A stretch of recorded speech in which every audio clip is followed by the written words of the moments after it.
фарқият фикментои мо ай тоҷик худмон фарқият дорад барош ки анами хориҷо кати мерем хуб ҳурматмон мекунанд, рақс мекунанд, суҳбат мекунанд, намегӯянд ки ҳамун фоҳишаро овардагиянд ки ина мо фоҳишаро овардем, мо сумуш додем, бояд дарро ховхез кунем.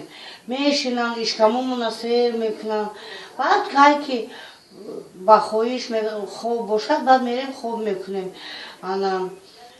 Баъд мисол уже монда шуда бошем, мегӯям ман монда шудагим, биё хоб кунем.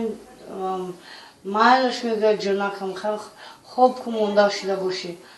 Аи тоҷикои худамон ҳами пула метиҳанд, пул додем гуфта 100 сом метиҳанд, чени 400 сомон ғам метиҳанд.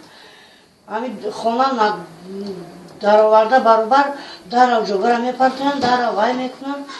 Хеле худта свободно ҳис намекунӣ. Худта чувствует мекунӣ ки ту ранги ҳамин фоҳишара проститутка омадагӣ.